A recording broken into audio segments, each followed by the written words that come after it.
को भी पाया है। इस प्रकार प्रसूति के यहाँ स्वयं 11 पुत्र और एक कन्या दक्षिणा का जन्म हुआ, जो कि यज्ञ भगवान को ब्याही गई। तो आप और हम सब देखते हैं, जब भी कोई भी भगवान का कार्य, कोई भी अनुष्ठान यज्ञ होता है तो दक्षिणा के बिना अधूरा है। इसलिए दक्षिणा उनकी पत्नी है, तो दक्षिणा देकर उस यज्ञ को पूर्ण किया जाता है। आगे प्रिय व्रत का वंश आया। इन्हीं के वंश में महाराज जड़ भरत जी हुए, जिनके नाम से हमारे और आपकी भारत भूमि नाम पड़ा। भारत जड़ भरत जी के नाम से विख्यात हुआ। ऐसे ऋषभदेव भगवान के 100 पुत्र में से 99 पुत्र जड़ भरत जी थे। बड़ा अद्भुत चरित्र है। आगे 6वें स्कंद में अनुसैया माता का चरित्र आया है। और आगे उत्तानपाद की मां श्री ध्रुव जी महाराज स्वयं प्रकट हुए। ये ध्रुव जी महाराज कौन है? ध्रुव जी और प्रहलाद महाराज स्वयं सतयुग की लीला है। उत्तानपाद की 2 पत्नियां थी, जिनका नाम सुनीति था और सुरुचि था। सुनीति का अर्थ है जो अपनी नीति के अनुसार चले, वो सुनीति है। और सुरुचि उसे कहते हैं जो अपनी रुचि से चले, जो किसी की बात ना माने। ऐसी 2 पत्नियां थी उत्तानपाद के। सुनीति के गर्भ से श्री ध्रुव जी महाराज का जन्म हुआ और सुरुचि के गर्भ से स्वयं उत्तानपाद के उत्तम हुए। एक दिन सुनीति अपने बेटे ध्रुव को लेकर राजमहल से अलग नगर के एक झोंपड़ी बनाकर जीवन निर्वाह कर रही थी कि एक दिन ध्रुव जी महाराज खेलते खेलते कुछ ऋषि बालकों के साथ खेलते खेलते अपने पिता के राजमहल के पास पहुंच गए। सिंहासन पर उत्तानपाद महाराज बैठे। ध्रुव जी से कहा, बालकों ने, देख ध्रुव, तेरे पिता सामने जो बैठे हैं ना, वो तेरे पिता है और तेरा छोटा भाई उत्तम है। ध्रुव जी जान गए पिताजी हैं। दौड़े दौड़े पिता के पास गए हैं। जैसे ही हाथ महाराज ने ध्रुव जी को गोद में लेने के लिए बढ़ाया कि इतनी में सुरुचि आई और ध्रुव जी का कान पकड़ के नीचे उतार दिया। हे ध्रुव, वन में जाकर भगवान का भजन करो और जाकर भगवान से वरदान में एक ही वर मांगना। अगले जन्म में सुनीति के गर्भ से थी, सुरुचि के गर्भ से जन्म मिले, तब जाकर पिता की गोद में बैठने का अधिकार है। छोटा सा बालक रोते रोते ध्रुव जी सीधे अपनी माँ के पास पहुँचे। माँ ने बालक की रोने की आवाज़ सुनी। ध्रुव जी रोते रोते अपने माँ सुनीति के पास पहुँचे। माँ, आज मुझे पता चला मेरे पिताजी इतने बड़े राजा हैं और मेरी माँ सुरुचि ने मुझे आज कान पकड़कर अपने महल से बाहर निकाल दिया और कहने लगी, वन में जाओ, वन में जाकर भगवान को पाना, एक ही वर मांगना। अपनी माँ के गर्भ से, मेरे गर्भ से जन्म लेकर तभी मैं तुम्हें अपने पिता की गोद में बैठने दूंगी। तुम्हारे पिता तुम्हें तभी गोद में बिठाएंगे। माँ, मैं कैसे वन में जाऊंगा? सुनीति बोल उठी, हे बेटा, तेरी माँ ने गलत कौन से शब्द बोल दिए? तेरी माँ ठीक ही तो कहती है,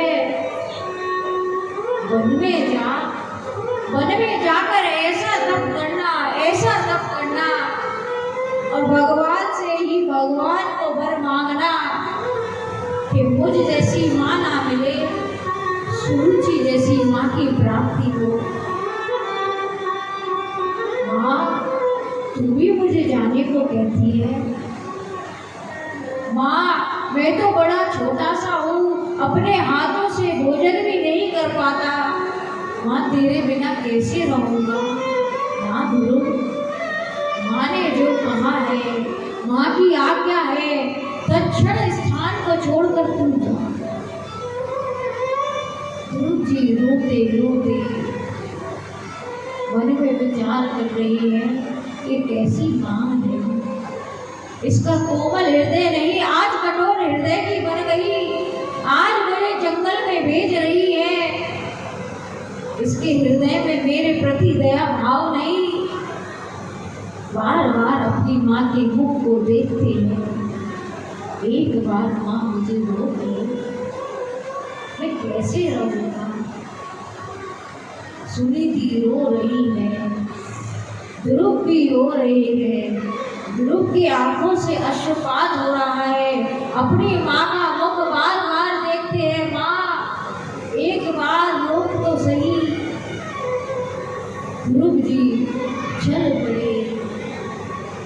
पीछे से सुनीति मैया द्वार पर खड़ी मुड़ मुड़कर ध्रुव जी देख रहे हैं। अभी भी वक्त है, माँ कह दे लौट के आ ध्रुव। वन में कैसे रहूँगा? मुझे तो पता भी नहीं भगवान कहाँ है, कैसे पाऊंगा? सुनीति ने रोते रोते अपने 5 वर्ष के ध्रुव को विदा कर दिया। सोच के देखो, किसी की माँ का छोटा सा बच्चा माँ से दूर हो जाए, कैसे माँ का हृदय उस बच्चे के लिए तड़पता है। अरे हम तो मनुष्य हैं। गौ माता देख लो, किसी भी जीव जंतु को देख लो, सबको अपने बच्चों से प्रेम होता है। आज सुनीति इतनी कठोर बन गई, ध्रुव को अपना पहला संदेश यही दिया, माँ जो कहती है ठीक कहा है, मुझे पाकर क्या मिलेगा? वन में जाकर भगवान की प्राप्ति कर यही वर मांगना, तुम जाओ। ध्रुव जी निकल पड़े। कुछ दूर तक तो माँ दिखाई पड़ी, उसके बाद नहीं दिखी। मन में निश्चय कर लिया, घर जब लौटूंगा, जब भगवान को नहीं पालूंगा। दृढ़ संकल्प करके ध्रुव जी निकल पड़े। जो होगा सब देखूंगा, जैसी व्यवस्था होगी सब सहूंगा, पर जब ही लौटूंगा जब गोविंद की प्राप्ति होगी। ध्रुव जी कहीं और नहीं, कहाँ आई?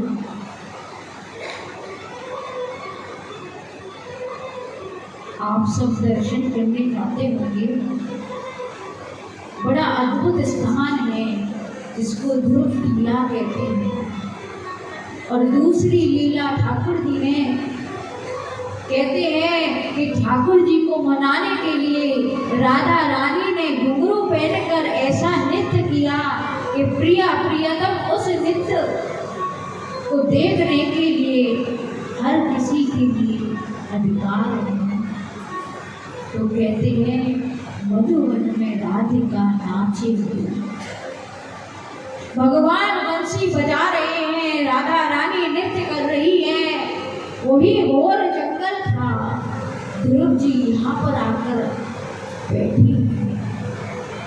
जब भगवान को पाने के लिए हम और आप निकलते हैं तो भगवान को पाने से पहले किसका हमारे जीवन में प्रवेश होता है? प्रथम चरण कौन है? स्वयं गुरु। श्री नारद जी आए। नारद जी ने ध्रुव जी की परीक्षा ली है। ध्रुव जी को काफी समझाया, तुम कैसे भगवान को पाओगे? ध्रुव जी सारी परीक्षा को पास कर गए। नारद जी समझ गए एक कच्चा पात्र नहीं, ये पूर्ण रूप से पक चुका है। उसी समय द्वादश मंत्र ध्रुव जी को प्रदान किया है और नारद जी अंतर ध्यान हो गए। पहले महीने में ध्रुव जी हर एक हफ्ते में फल खाकर अपने जीवन को निर्वाह करने लगे। दूसरे महीने में केवल 2 बार वृक्ष के पत्रों को खा कर अपने जीवन का निर्वाह करने लगे। तीसरे माह में 1 बार जल पीकर एक पैर पर खड़े होकर भगवान को पुकारने लगे और 5वें महीना आते ही अब तो अपनी सांस को भी रोक लिया। सारे देवता लोग घबराने लगे कि पृथ्वी पर सांस घुटने लगी। सारे देवलोक में सांस अटक गई। सब भगवान की शरण में गए। सब त्राहि मां वृक्ष मां। हे गोविंद, ऐसा कौन सा भक्त आ गया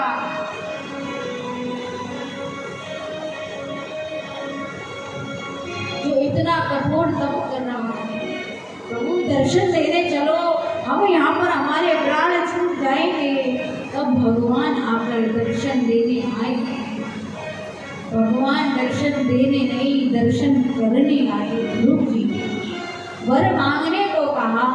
भगवान ने सदा अमर रहने के लिए ध्रुव जी को वर दिया है। और हम और आप कैसे दर्शन करते हैं श्री ध्रुव महाराज का?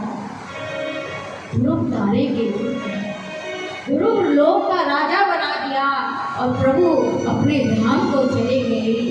इन्हीं के वंश में पृथु महाराज हुए। अनेकों लंबी वंशावली है। आगे जाकर सुखदेव जी महाराज को राजा परीक्षित को कथा श्रवण करा रहे हैं। हे राजन, प्रभु ने बड़ी कृपा करी है। प्रभु ने अपने भक्तों के लिए अनेक रूप लिए हैं। और क्या बताऊं?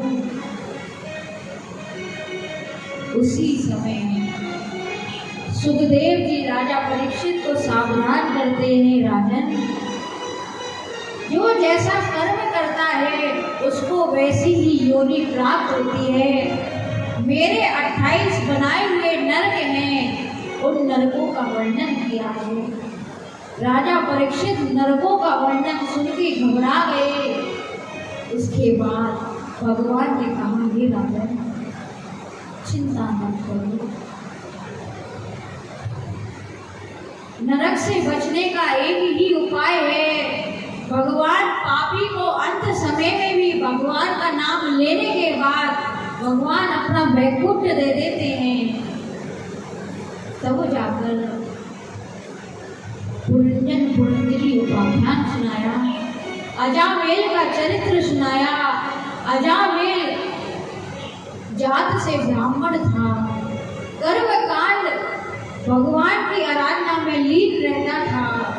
वन में जाकर एक दिन एक गलत संगति से अजामेल का जीवन बिगड़ गया। उस वैश्या का साथ करके अजामेल सब कुछ गलत करने लगा। उसके बाद अंत समय आया। अपने छोटे पुत्र का नाम नारायण रखा। यम के दूत अजामेल को लेने आए। भगवान के पार्षद अजामेल को लेने के लिए आए। दोनों में युद्ध हुआ। अंत में निर्णय हुआ कि अंत समय में अजामेल ने भगवान नाम लिया है तो मेरे धाम का अधिकारी बन गया। इस प्रकार आगे हिरण्याक्ष को भगवान बारह ने मार दिया। हिरण्याकश्यपु भगवान से बैर मानने लगा।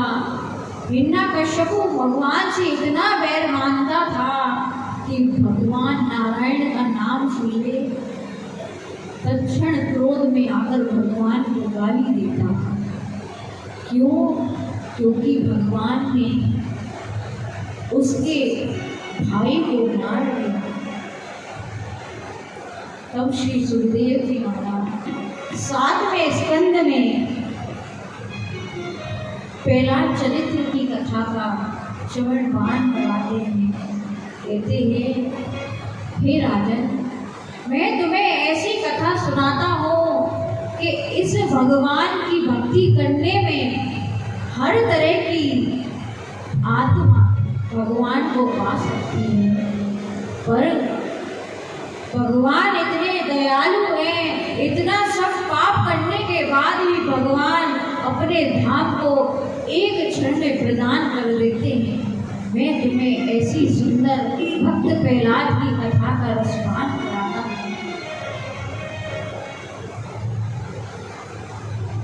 हिरण्यकशिपु पर्वत पे जाकर भगवान ब्रह्मा को तपस्या करके भगवान से अमर होने का वर मांग रहा है। प्रभु, मुझे ऐसा अमर कर दो, ना मैं नर से मरूं, ना नारायण से मरूं, ना किसी मनुष्य से मरूं, ना दिन में मरूं, ना रात में मरूं, और 12 महीने किसी भी महीने में ना मरूं, ना अस्त्र से मरूं, ना शस्त्र से मरूं। 6 वर प्राप्त करूंगी।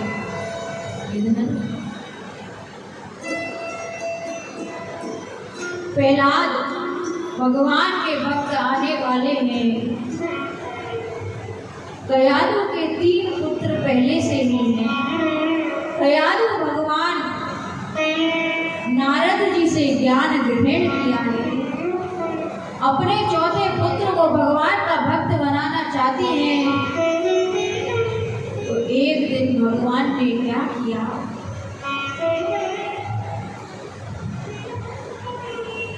हिरण्यकशिपु भगवान के ब्रह्मा के वरदान मांगने को ध्यान में बैठा है कि भगवान तोते को भेज दिए, और वृक्ष पे जाकर तोता नारायण नारायण जपने लगा।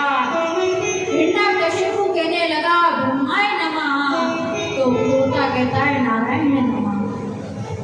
हिरण्यकशिपु क्रोध में आकर उठ खड़ा हुआ और तोते को मारना चाहा, स्थान बदल लिया। फिर से भगवान ने फिर तोते को भेज दिया। ऐसे 108 बार भगवान नारायण का नाम कान में पड़ गया। इधर रात्रि का समय हुआ। कयाधु बैठी हुई थी।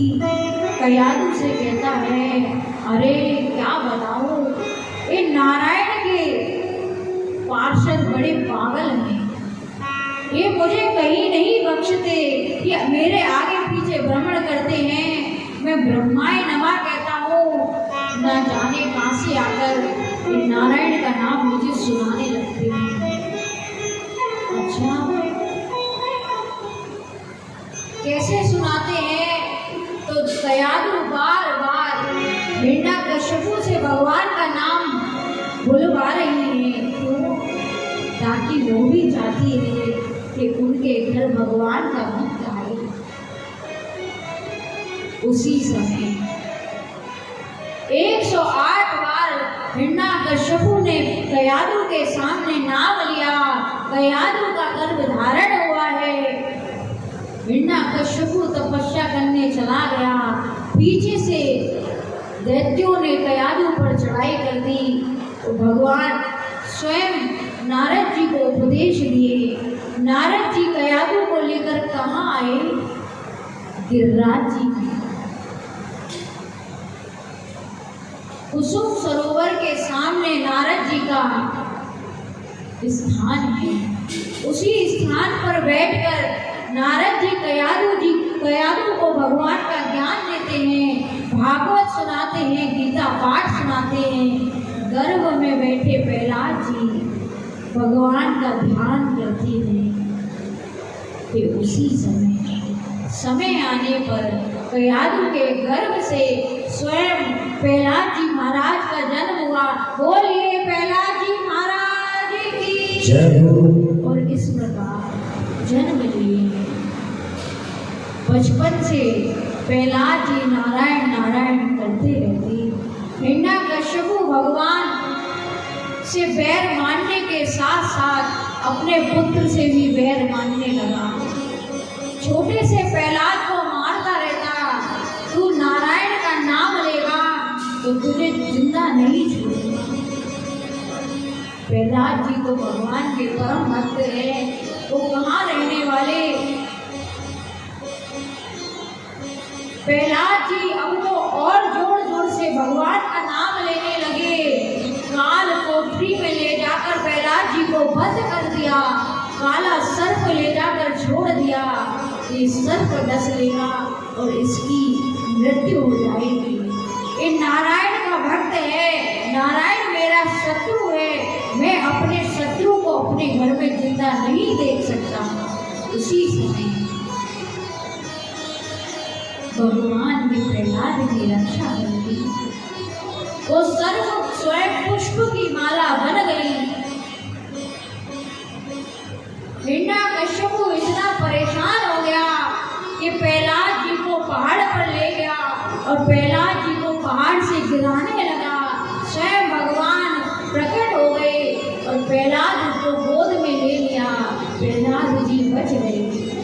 मन में विचार किया, अभी शिक्षा का अभाव है, इसे दैत्य शिक्षा सिखाने के लिए दैत्यों के विद्यालय भेजना। अपने दैत्यों के गुरु संत अमर को बुलाया है, उनसे कहा ले जाओ इस बालक को, ले जाकर ऐसी विद्या सिखाना ये नारायण का नाम एक बार भी ना ले और इसे अपनी विद्या सिखाओ। और वो भक्त प्रहलाद विद्यालय जा रहे हैं और भगवान कहते हैं जैसी रंगति वैसी संगति, जैसी रंगति। आज प्रहलाद जी दैत्यों के विद्यालय में प्रवेश करते ही क्या किए। प्रथम दिन है, गुरुजी किसी कार्य से चले गए, दैत्यों के छोटे छोटे बालकों को इकट्ठा किया, हाथ में करताल लेकर प्रहलाद जी विद्यालय में पहुंच गए और बोले भैया देखो हम एक खेल खेलेंगे। कौन सा खेल? सब एक गोला बना के बैठ जाओ और हम तुम्हें आज एक ऐसा खेल सिखाएंगे, बड़ा आनंद बरसेगा। सारे दैत्यों के बालक बैठ गए हैं और कौन सा खेल सिखाया है। प्रहलाद जी कीर्तन कर रहे हैं, क्या कह रहे हैं, देखो भैया एक जना हाथ से ताली बजाइयो, मैं गाँव को और पीछे से तुम सब हाथ उठाकर गई हो और कह रहे हैं भजमन नारायण नारायण नारायण, भजमन नारायण नारायण नारायण, नारायण नारायण नारायण, भजमन नारायण नारायण नारायण, लक्ष्मी नारायण नारायण नारायण, लक्ष्मी नारायण नारायण नारायण, भजमन नारायण नारायण नारायण। भजमन नारायण नारायण नारायण। प्रहलाद जी ने जैसे ही गाना शुरू किया, अब तो दैत्यों को बालकों को बड़ा आनंद आने लगा और जैसे ही प्रहलाद जी गा रहे हैं कूद कूद कर गाने लगे और जैसे ही गा रहे थे कि महाराज किसी ने जाकर कह दिया, हे महाराज तुम्हारा बालक वहाँ जाकर वो विद्या कुछ नहीं सीख रहा और विद्यालय का माहौल भी खराब कर दिया। वहाँ सबको नारायण नारायण कहना सिखा दिया है और सब हाथ उठाकर गा रहे हैं। हिरण्यकश्यप को क्रोध आया, एक अपने पार्षद को वहाँ भेजा है, जाओ अभी जाकर प्रहलाद को लेकर आओ, आज उसे छोड़ूंगा नहीं। और जैसे ही वो पार्षद गया और जाकर जैसे ही प्रहलाद जी को स्पर्श किया और स्पर्श करते ही हाथ उठाकर गाने लगा भजमन नारायण नारायण नारायण, भजमन नारायण नारायण नारायण, नारायण नारायण नारायण, भजमन नारायण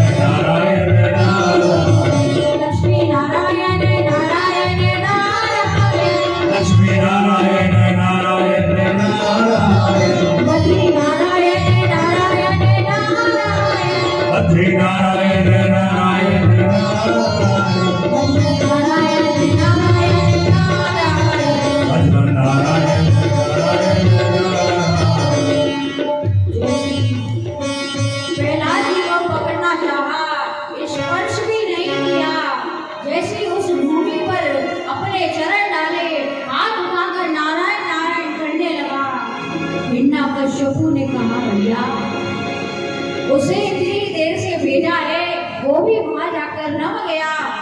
दूसरे को भेजा।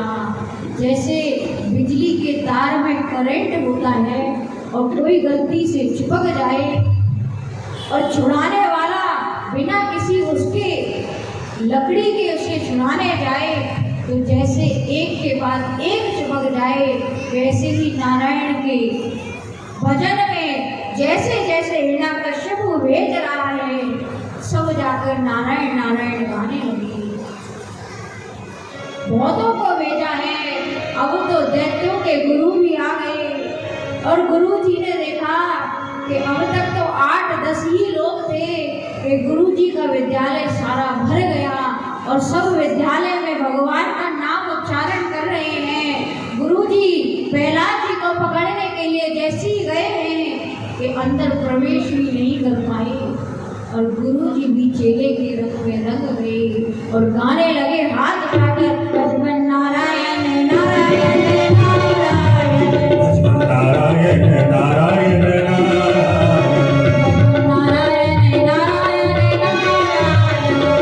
नारायण नारायण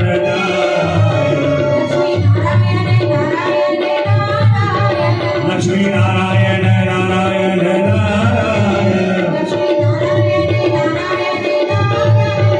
लक्ष्मी नारायण नारायण नारायण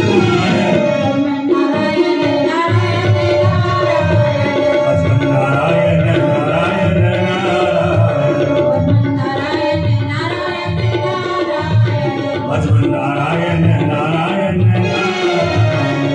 और जैसे हिरण्यकश्यप के पूरे नगर में नारायण नारायण होने लगी। बैठा बैठा हिरण्यकश्यप इतना भयभीत होने लगा, अपने बालों को नोचता है कि नारायण नारायण की आवाज मानो अपने कानों को फोड़ना चाहता है। कानों में नारायण की आवाज जा रही है। प्रहलाद के लिए इतना कष्ट देना चाहा, भगवान ने पग पग पर रक्षा की। अंत में दुखी होकर बैठ गया। हर प्रकार से प्रहलाद जी को मारना चाहा है, हर प्रकार से प्रहलाद जी को सताया है, और भगवान के ऊपर भरोसा है प्रहलाद का। और प्रहलाद की रक्षा के लिए प्रभु क्या नहीं किए। अंत में हिरण्यकश्यप की बहन होलिका अपने भाई के पास आई। देखा बड़ा दुखी है भैया, क्या करूं? तुम्हारे दुख को देखकर मैं बड़ी दुखी होती हूँ, ऐसा क्या करूं? तभी हिरण्यकश्यप ने अपने दुख का कारण बतलाया कि उसी समय होलिका कहने लगी, भैया चिंता मत करो, ब्रह्मा जी की दी हुई मेरे पास एक ऐसी चूदरी है, मैं अगर अग्नि में लेकर बैठ गई तो प्रहलाद जलकर भस्म हो जाएगा, मैं बच जाऊंगी। ऐसा करो, बड़ी सी चिता बनवा दो और उस चिता में मैं प्रहलाद को गोद में लेकर बैठ जाती हूँ और प्रहलाद को जलाकर भस्म कर देती हूँ। उसी समय प्रहलाद को गोद में लिया है और होलिका बैठ गई। चारों ओर से अग्नि लगा दी गई है कि भगवान बचाने वाला है तो कौन मार सकता है प्रहलाद को। उसी समय महापुरुष बताते हैं, एक प्रकार की वायु नहीं 52 प्रकार की वायु चली। ऐसी वायु चली, होलिका की चूदरी प्रहलाद जी के ऊपर गिर पड़ी, होलिका जलकर भस्म हो गई। उसी समय भगवान ने बचा लिया। भगवान प्रहलाद के पार्षद बड़े दुखी हुए, उसको कहने लगे, हमारे भगवान प्रहलाद जिसको हम भजते थे वो जलकर भस्म हो गए, लेकिन तुझो को बड़ा विश्वास है प्रहलाद जरूर इस राख में जिंदा होगा। एक दिन निर्णय हुआ, सबने राख को हटाकर देखा तो प्रहलाद जी नारायण नारायण करते हुए प्रकट हुए और जोर जोर से प्रहलाद जी कीर्तन करने लगे। बच में नारायण नारायण